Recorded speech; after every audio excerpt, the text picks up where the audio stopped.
A bath time experience. Not more than half an hour later, Brooke woke up gently. She felt the bed beneath her and lifted her head to look about the space, finding herself in her bed in her room at home, fully clothed with shoes still on. She banged her head back on the pillow and licked her lips. Her lips stung. She felt so thirsty, and she felt shaky and weak in her muscles. Her bedroom door opened. "Oh, you're awake. Grubs up, love. I didn't hear you come home today. You must have snuck in quietly." Her mother looked at her for a moment, then quipped, "You look horribly sunburnt. And you've got my slacks on. I've been looking for them all over the place. I thought that I lost 'em." "I'll be there in a sec." Her head felt sore, and her lips and skin were burning, and she felt nauseous. She placed her hand on her abdomen, hoping that somehow it would ease her, but this was to no avail. She sat up in the bed and put her feet on the ground. Her limbs felt like they were tingling, and she felt like she could only move with small movements, for her nerves didn't seem to stand quick movements. Her muscles still tingled also, and her mind raced in groggy thought. She was trying to piece together her thoughts, but couldn't quite put them into any lucid order yet. Food'll sort me out, or make me feel worse. Brooke was not sure yet, but tried anyway. So she got up off the bed and made her way to the dining room table, and was greeted by chicken kebab sticks and a green salad. She was thankful that it was not a big stodgy meal, and ate with vigour, not even noticing that it eased her ailed stomach. She was thankful that no one seemed to notice her slight shaking and tremor, but it was subsiding with every mouthful that she took. Brooke ate and ate, as well as devouring freshly homemade bread, and then waited for this food to digest, and then devoured plums and mango. She had a feeling that she would be back to the fridge for more in a few hours' time, as the amount of food she was devouring did not seem to quench her appetite. Her body was sucking up the nutrition like a sponge. She listened to the banter of her family, not taking part in any of the conversations, and only interjecting with answers when she was asked a question. She was thankful that they were so caught up in the events of their own day that they failed to notice her lack of exuberance. Life appeared to be moving along as normal this night in the Anderson household, and Brooke took great comfort and solace in this despite feeling like she was in some kind of half-lucid twilight state. She then showered, a very long, and despite the hot evening, boiling shower. She washed and conditioned her hair and rinsed it off, deciding that this wasn't enough. She took a bath, needing to soak her sore body, still very aware of its groaning and pangs. Brooke made an event of this, lathering her hair in a hair mask, putting her soothing mask on her face, and dousing the water with bath salts and coconut-scented bath oils, which she had generously poured in and created an excessive amount of bubbles, and was quite pleased with the scent as she soaked in the water. She closed her eyes and could feel her muscles move from tense to relaxed and supple. Her nerves no longer felt like prickles, and she could feel sweet relief. She grabbed the loofah from the shelf next to her and began to loofah her body from her shoulders to her feet and gathered her thoughts about the day. It felt so surreal, like she had been in one long dream, with parts she could not remember or put together. Brooke's pondering had kept her in the bath as she kept trying to grasp for the lost memories of the day before the water got cold.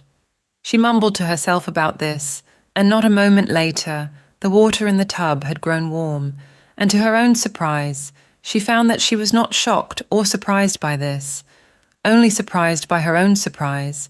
A smile came to her lips, and she sank back into the water, grateful for its considerations. For the first time all day, and probably since her adventures began, she found herself genuinely at peace with her newfound realities, but could not understand how or why such things were happening. And so, at this moment, sitting in her bathtub, Brooke had embraced the surreal. She celebrated this minor triumph by calling upon the bathwater to heat to 2 degrees warmer and stay that way until she was ready to get out, which was not soon, as she wanted to linger.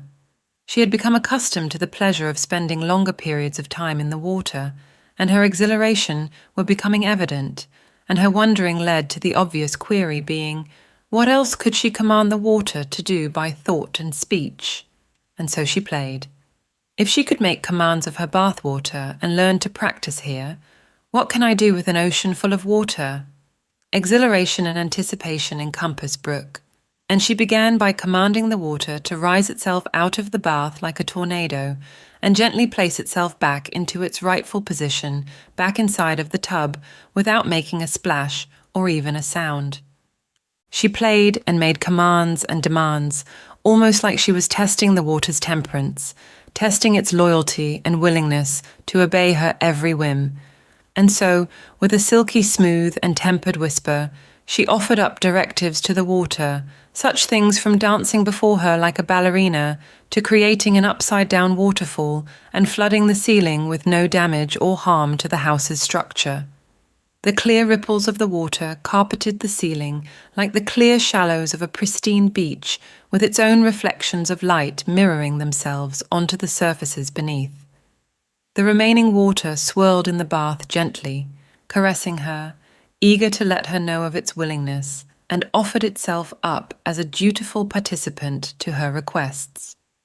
Brooke, filled with a meteoric rise of exhilaration and anticipation at the sights before her coupled with the water's eagerness to submit to and please her, took no time to abandon herself to a loss of verbal and emotional control under this newfound condition of exhilaration. Brooke allowed a fresh set of requests and demands to seethe from her lips, these amusements requiring the water to adjust from dulcet acquiescence to complexity in its tasks. From her initial benign requests of a temperature adjustment to the bathwater's very own temperatures, or requiring the very same bathwater to please her by performing as a ballerina in performance, these cruelties of the order came thickly and at a furious pace from Brooke, now ensconced in a verbal and guttural, vitriolic haze of command to the water. These demands grew more creative and daring as her passion and delight laid forth its venom. She relished the water being under her complete command, and her soul felt soothed. For what felt to the water, the millionth time, this excitement increased the desire of the new charge's command, and demand hit fever pitch with the demands of Brooke growing wilder still. She wanted the water to flood the house in its entirety, with no harm nor foul to anything or anyone in it. And this washing machine cycle of frenzy continued to a point. The water, in very slow measure, began to gently refrain itself from being delivered further into her slavery. Instinctively, the water knew the impossibility of what Brooke commanded, and that Brooke, its new commander, did not have the power or understanding of how such things worked. The water had put its proverbial foot down. Brooke, in her excited and heightened state, began berating the water when it failed her requests, barking at it and scolding it with vitriolic venom which worsened with every demand she made, her voice growing with bitter contempt and vehemence with every syllable.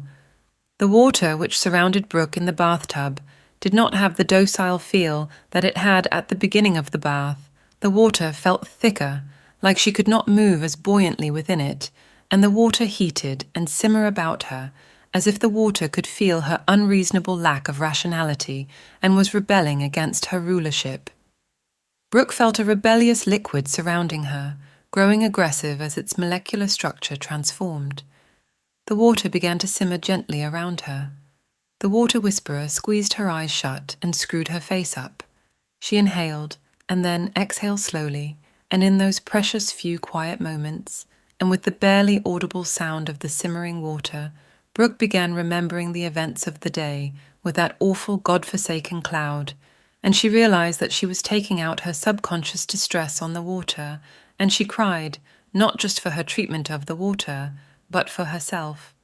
She realized her powerlessness and lost control, unleashing her fury and emotion on the water. She sobbed for herself and the water, apologizing as she ran her hands over it. The water accepted the apology, calmed down, and returned to its original state to bathe Brooke.